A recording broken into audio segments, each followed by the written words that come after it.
Hi guys, Miss B here. Welcome to the video. So during this video, we're going to be talking about coming of age stories. So some examples of coming of age stories could be Harry Potter, The Outsiders, Catcher in the Rye, Hunger Games, Karate Kid. So when I say those, what do you think? When I say those stories, and I mention coming of age, what do you think that might mean? So I'll give you just a moment to think about that. What would coming of age mean to you? When I say those words, what do you think I mean?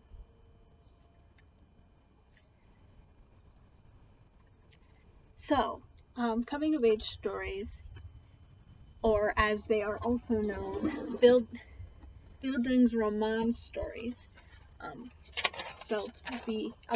I'll put this description, or I'll put this definition in the description. But a Bildungsroman. So in German, that means a novel of building. Okay, so this is a story of building. A coming of age story is a story of building. Some examples of what a story of building might mean is just described as this: a protagonist who socially, emotionally, psychologically, intellectually matures. This is the story of somebody, the protagonist at the beginning of the story, having a formative experience that makes them mature at the end. Another example is a protagonist who receives an education. So this education may be actually receiving an education, but it also could be going through an experience and seeing that experience throughout. This education can be went outside of what they know, learned something, and then came back. Okay.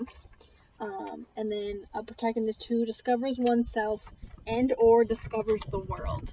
So a coming of age story stars, or the protagonist of a coming of age story is somebody who finds themselves or finds something about the world that causes them to mature from the beginning of the novel to the end of the novel. A protagonist who is changed by the events of the story.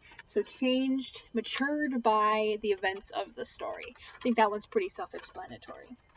So if we think of a character of a protagonist of the coming of age story, at the beginning of the novel, they may be naive, but by the end of the novel or by the end of the story, they are knowledgeable. They have a knowledge now. They have a different knowledge than they did in the beginning of the story, and it's a mature knowledge. Beginning of the story, they may be inexperienced. At the end, they would be experienced. They would have had experiences that forced them to mature, forced them to come of age. They may have a false sense of reality, a false sense of innocence, right? And at the end, they have this better sense of what is realistic, what is reality. At the beginning, they may be idealistic. They may think of this world as something that is an ideal. At the end, they have a better sense of realism. They may, at the beginning of the novel, they would be immature, but by the end, we can see them making mature decisions and mature discoveries and asking questions along the way that cause them to mature by the end. There is a couple ways to look at the pattern of a typical coming of age Bildungsroman story, similar to like the hero's journey. But I will point out one that I think is a good way to look at it. One typical pattern that is a good way to look at what a coming of age or a Bildungsroman story may be would be in 4 stages. The first stage would be we get introduced to the character. We get introduced to the character's struggles, the character's angers or unhappiness, and this is the call. And the call is what spurs the journey, what spurs this character to search for happiness or search for something outside of what they already know. So that's the first stage. First stage is the call. Second stage is the apprenticeship. Okay, and during the apprenticeship, there's a growth process for them to reach maturity or moral change. This is where they get an education. This is where they get away from their origins to learn fit into society. So they go outside of what they know. During the stage 2 with the apprenticeship, they go outside of what they already know to experience something new. And then that's stage 2. Stage 2 is apprenticeship. Third is the maturity. So this is where that character may struggle, or absolutely would struggle, to reach that maturity. This is where they struggle with what they already know, what they're learning through their experiences, and what they now believe to be true, to what they now have reached to become more mature. This is kind of a messy stage. This character may have struggles. This character may fail during this time of maturity, this third stage, the maturity. But in the end of this stage, they are different now. Through the maturity, they become different. And the fourth stage, the third stage is the maturity. The fourth stage is the acceptance and the remedy. So at the end, after the maturity, the character returns back to their origins and shares their new knowledge. As a reader, you can see an obvious newness to the character. You can see this obvious change that happened within an obvious maturity that happened within this character, and they are now able to share their knowledge with others. And so again, those stages are 1, the call; 2, the apprenticeship; 3, the maturity; and 4, the acceptance and the remedy. So again, this character is different now. Through the story, they become different.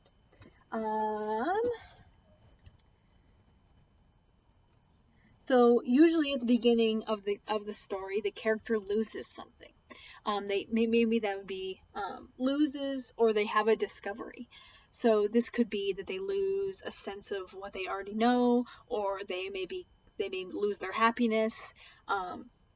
They lose something, or they make a discovery. So within Harry Potter, you could say his discovery was that he's a wizard, Harry, right?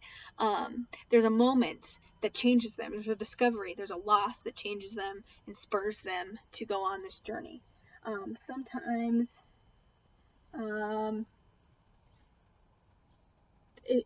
that discovery may be something that they struggle with, and they go to find those answers to the questions that they have. There may be struggle with the rules. So like maybe the rules of society. So maybe they struggle with what is legal, what is not legal, illegal, in other words. They struggle with this idea of what the rules are and how they fit into those rules. It may contain a light bulb moment where they're like, that is wrong, that is right, an aha epiphany that tells them to continue questioning and to mature. It may be a moment that they want to fight, or maybe a moment of discovery for them, but there's usually a moment of epiphany where they're like, what the heck, right? They may lose a sense of innocence, and that can be upsetting. It may be something that they fully believed before they get proven wrong, and that can be upsetting. This is kind of a lot of coming of age stories. In fact, most of them are during the formative years of a person's life, and so you can kind of compare it to adolescence. A lot of stories, actually, coming of age stories, happen during adolescence, during those formative years where you start to discover who you are and how that fits into the world, how it fits into your origins, how that fits into who you want to be and who you believe yourself to be, and what you believe the world to be and what you believe, right? So all those questions start to be challenged, and you as a person become challenged. During this, they may test boundaries. They may test this idea that child must obey adult. They may struggle with what is right and wrong. They may struggle with what is familiar to them and what is strange, and how those correlate. And they have experiences of conflict where they have to make those decisions on their own. So moral of the story, during a coming of age story, the character goes on a journey that changes them to be a more aware to be more aware of reality and how they fit into reality, and in the end they start to make more mature, developed decisions, and they discover who they are. So I guess what I want to go with this coming of age idea is the question of, do you believe that the characters in To Kill a Mockingbird are in a coming of age story? Do you believe that To Kill a Mockingbird could be a coming of age story? How so?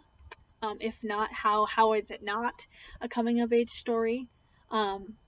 Because we could, if we look at Scout, or we look at Jem, or we look at, Scout or Jem or Dill, I suppose you can look at Dill too. Did they go from a sense of innocence to a sense of realism? Did they go from a sense of naivety to more knowledge? Do they go from a sense of immaturity, of not understanding what the world is around them, to a better sense of maturity? Do they go from being inexperienced to experienced? I guess that's a question I want to pose to you. So this idea of maturity is something to keep in mind. This idea of change is something to keep in mind. The idea of moral change specifically is something to keep in mind. So as you read the remainder of this novel, as we work through this as a class, I want you to keep that in mind. Maturity.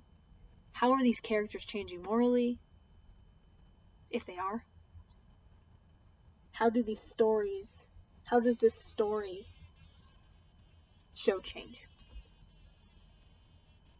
What does this story tell us about growing up? About Scout and Jem, and how they grow through this novel? So I guess that's what I want you to keep in mind, and that's kind of the lesson for the week. So this week, for the remainder of the week, make sure that you're finishing chapter 22, 23. I posted a video today. If you want to watch it, that'd be pretty cool. But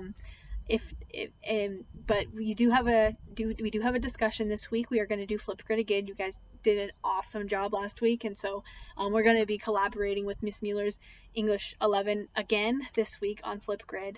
The link will be in here, in the description here, as well as on Planbook. Make sure that you're following those directions and working hard this week.